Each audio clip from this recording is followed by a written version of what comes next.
Alhamdulillah. Alhamdulillahilladzi awjada jami'al kainati bi qudratihi.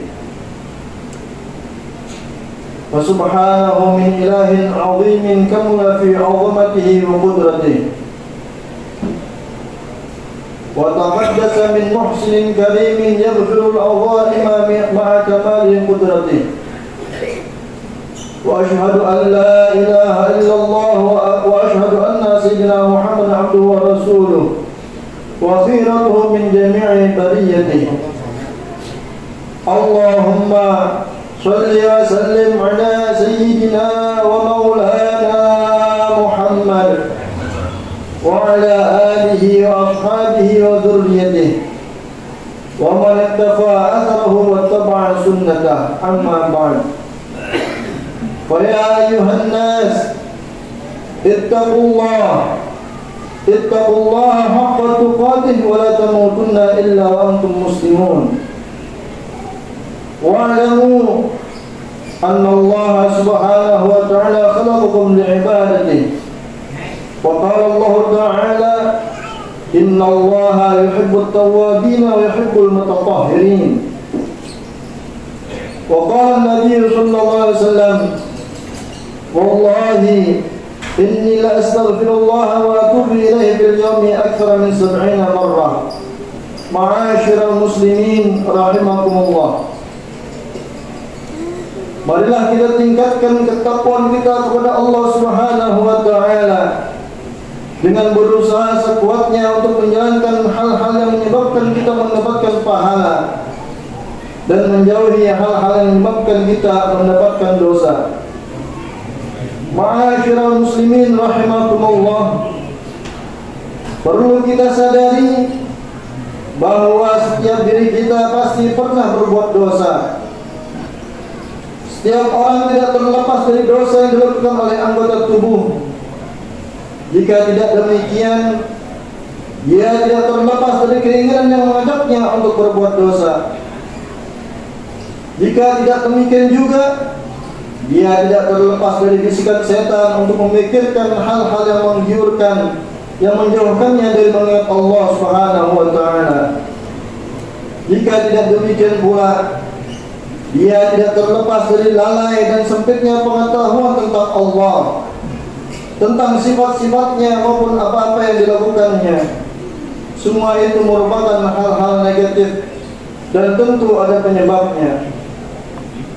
Meninggalkan penyebab hal-hal negatif tersebut adalah dengan cara menyibukkan diri dengan melakukan perbuatan sebaliknya, yang berarti kita sedang kembali ke jalan yang benar yang disebut dengan taubat. Oleh karena itu, kita wajib untuk selalu bertaubat dalam setiap waktu dan setiap keadaan, bahkan setiap hembusan nafas kita, supaya kita terhindar dari dosa. Nabi saja yang sudah pasti terjaga dari dosa, beliau dalam sehari semalam beristighfar tidak kurang dari 70 kali. Wa an Abi Hurairah radhiyallahu anhu qala sami'tu Rasulullah sallallahu alaihi wasallam yaqul wallahi inni la astaghfirullah wa atubu ilaihi fil yawmi akthar min 70 marrah. Rawahu Bukhari. Dari Imam Abu Hurairah radhiyallahu anhu, beliau berkata, aku mendengar Rasulullah SAW bersabda, demi Allah, sesungguhnya aku benar-benar memohon kepada Allah Subhanahu wa taala dan bertobat kepadanya dalam sehari lebih dari 70 kali. Ma'asyiral muslimin rahimakumullah. Orang yang baik bukan hanya orang yang tidak pernah berbuat salah. Orang yang baik juga merupakan orang yang pernah berbuat salah. Akan tetapi ia mau menyadari kesalahannya, selalu ingin memperbaiki diri dan bertekad tidak akan mengulangi kesalahannya. Hadis yang mengungkapkan manusia adalah tempatnya salah dan lalai tidaklah menjadi pembenaran untuk hidup selalu dalam kesalahan. Akan tetapi Nabi hanya ingin menyampaikan bahwa manusia tidak terlepas dari potensi dan kemungkinan berbuat salah dan lalai. Oleh karena itu, kita wajib berusaha untuk menjadi manusia yang baik dan berusaha menghindari kesalahan demi kesalahan. Allah Subhanahu wa taala berfirman, "Wastaghfirillah, innallaha kana ghafurur rahima."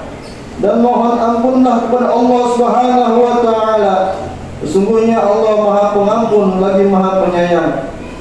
Dalam ayat lain Allah taala berfirman, "Innallaha yuhibbut tawwabin wa yuhibbul mutatahhirin." Sesungguhnya Allah mencintai orang-orang yang bertaubat dan mencintai orang-orang yang mensucikan diri. Ma'asyiral muslimin rahimakumullah. Setidaknya berdasarkan penjelasan Ibnu Katsir, syarat taubat yang mesti dipenuhi oleh seorang yang ingin bertaubat dapat dirinci secara lebih lengkap sebagai berikut. Yang pertama, taubat dilakukan dengan ikhlas, bukan karena makhluk atau untuk tujuan duniawi. Yang kedua, menyesali dosa yang telah dilakukan dahulu sehingga ia pun tidak ingin mengulanginya kembali.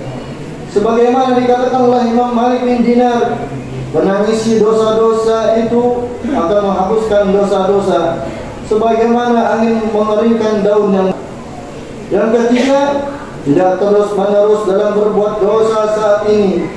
Maksudnya, apabila ia melakukan keharaman, maka ia segera tinggalkan, dan apabila ia meninggalkan suatu yang wajib, maka ia kembali menunaikannya. Dan jika berkaitan dengan hak manusia, maka ia segera menunaikannya atau meminta maaf. Yang keempat, bertekad untuk tidak mengulangi dosa tersebut di masa akan datang. Karena jika seorang masih bertekad untuk mengulanginya, maka itu pertanda bahwa ia tidak benci pada maksiat. Hal ini sebagaimana tafsiran sebagian ulama yang menafsirkan taubat adalah bertekad untuk tidak mengulanginya lagi. Yang kelima, taubat dilakukan pada waktu diterimanya taubat, yaitu sebelum datang ajal atau sebelum matahari terbit dari arah barat. Jika dilakukan setelah itu, maka taubat tersebut tidak lagi diterima. Ma'asyiral muslimin rahimakumullah. Mudah-mudahan kita selalu diberi kekuatan, taufik serta hidayah oleh Allah Subhanahu wa taala untuk selalu kembali ke jalannya, jalan yang penuh dan keridhaan Allah Subhanahu wa taala. A'udzu billahi minasyaitonir rajim. Bismillahirrahmanirrahim. Wal 'asri innal insana lafi khusrin illa alladziina aamanu wa 'amilus shalihati wa tawassaw bil haqqi wa tawassaw bis sabr. Barakallahu li wa lakum fil Qur'anil 'azim wa nafa'ani wa iyyakum bima fihi minal ayati wadh dhikril hakim. Wa taqabbalallahu minna wa minkum tilawatahu innahu huwas samii'ul 'aliim. Wa aqulu qawli hadza wa astaghfirullahal 'azim li wa lakum wa lisairil muslimin wal muslimat wal mu'minin wal mu'minat fastaghfiruhu innahu huwal ghafurur rahim.